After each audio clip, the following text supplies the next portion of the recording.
Hi guys, good morning, good night, good evening, wherever it is, wherever you're at. I hope you're having a wonderful day, night, evening, whatever it is, wherever you're at. And yeah, so this is not a tattoo video. Thank God, right? She can finally shut up.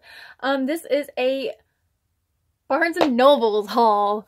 So I don't know if you guys heard, someone told me that they might be closing. So I want to make this because I love them and I think they're so underappreciated. So one of the things that I don't have with me that I got is D&D dice. So I didn't actually know that they had this, but apparently they have a lot of D&D things. And I thought that was so very cool. And they were a warrior set. They're basically just like marble with mostly gray and then like a little bit of white in it. And it's a really like kind of a medium gray. And they're super duper pretty. They're kind of smooth. And I got them because they were pretty cheap and they were the prettiest pair. They had pink and black tie-dye ones, but it was mostly, I feel like, black, and I didn't really like that. So yeah. So another one of the things that I got is unicorn cards. So I don't know about you guys, but at my school we played like Goldfish, Old Maid, and like just games like that, you know, with those cards. So these are the exact same thing, but instead of having like spades and aces and clubs and all that stuff, they have unicorns.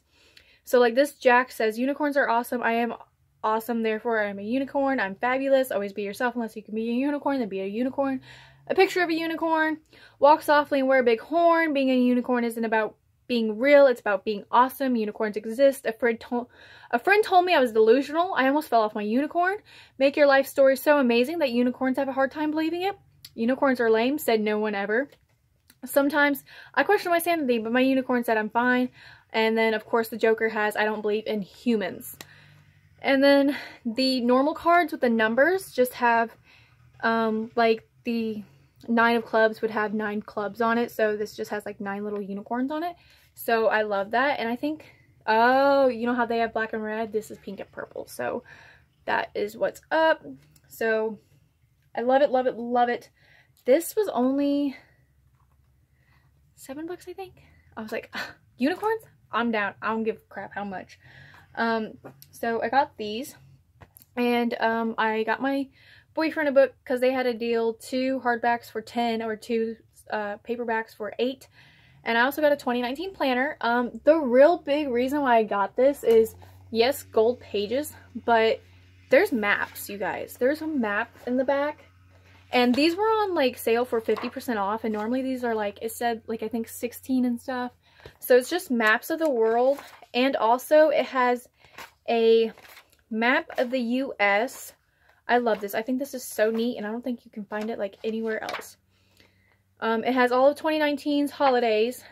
It has toll-free numbers and websites, international dialing, area codes, and then it shows a map of the US. And so this is kind of dark, white, dark, and then white again. And it says up here the different time zones. So there is Atlantic, Eastern, Central, Mountain, and Pacific. So that's just the US and the different time zones it's on. And I saw down here in Florida, I was like, that's kind of weird. And so did my boyfriend. And then my mom's like, that's Lake Okeechobee. And I'm like, oh, okay, that's cool. So, yeah. So black hole, I don't know. Okay, so that's this one. I thought it was so cool, and it was only, like I said, 50% off. So this is $15.95, 50% off, so that price. And then I got Firefly Cove. I thought this said love. I don't know if that's Cove or Cave. But dude, $6, come on now. You can beat it whenever normally Barnes & Noble stuff is like, oh, $20 for this book? It's got words. Don't ask. I don't even know. This is basically just like a love story. And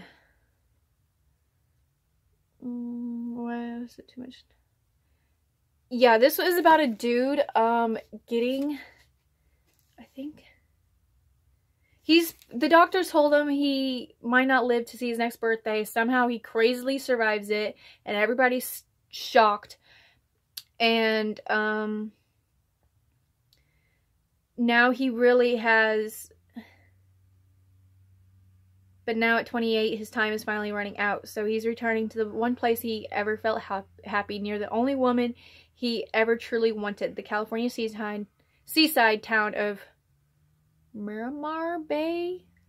And then it talks about, I guess, the girl he fell in love with, who has a daughter and a dentist in town. And so it just sounded kind of like The Fault in Our Stars, but maybe a bit better. I really liked The Fault in Our Stars, like, movie. I didn't read the book because ew. If it becomes if they make a movie over the book, I'm not even gonna read the book, nor do I ever really read the book. Now Miss Peregrine, I did read that book, and then they made a movie, and I was like, oh man, you know. But like, I feel like the book was better. It had more detailing per usual, but the movie still wasn't bad. I still need to finish reading that series. Hi. I suck at life. So that's this one, Lily and the Octopus. Now this sounds so stupid, but it was really intriguing. Otherwise I wouldn't have bought it. This is a story about that someone special, the one you trust, the one you can't live without. For Ted Flask, that someone special is his aging companion, Lily, who happens to be a dog. Lily the Octopus reminds us how it feels to love fiercely, how difficult it can be to let go, and how the fight for those we love is the greatest fight of all. So it seems like it's really going to mess me up emotionally, and I'll be crying and binge reading it and stuff. So yeah. I got Spiritual Growth, obviously, because hi, I'm like a sober hippie, and Being Your Higher Self. And last year I learned so much about myself, and I'm so proud for, you know, like I said, getting out of my toxic relationships and stuff. But I am now just still working on being a better person and controlling my anger and all that stuff. So I feel like this book can kind of guide me more towards that. And a lot of times I have a foggy brain, and it freaks me out, kind of stresses me out. And I like just blow up and lash out at people I love and people that don't even deserve it. Like, they'd be hi, and I'm like, oh my god, what do you want? And it's just like, dude, chill, I just said hi. And it's like, ugh. So then this next book is A Slap in the Face. I am so excited to read this. This might be the first book I get. So the reason why I got this book is why insults hurt and why they shouldn't. So it's just basically like how to take insults better and all that stuff. And you say the littlest thing to me, and I'm like, ah! So a slap in the face is what I need. Readers looking to add to their stock of insults and will find much good material here, but they'll also find an insightful analysis of the way we insult each other, why we do it, how we react, and how we can adjust our notion of insults and modify our reactions to them.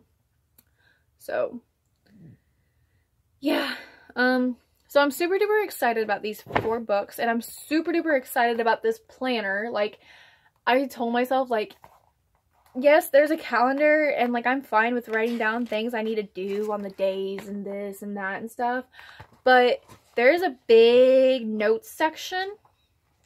Like, this goes on for quite some pages, but I really think, worst comes to worst, I have like maps of the US and area codes and all kinds of stuff like that. So it's just very, very beneficial and helpful information.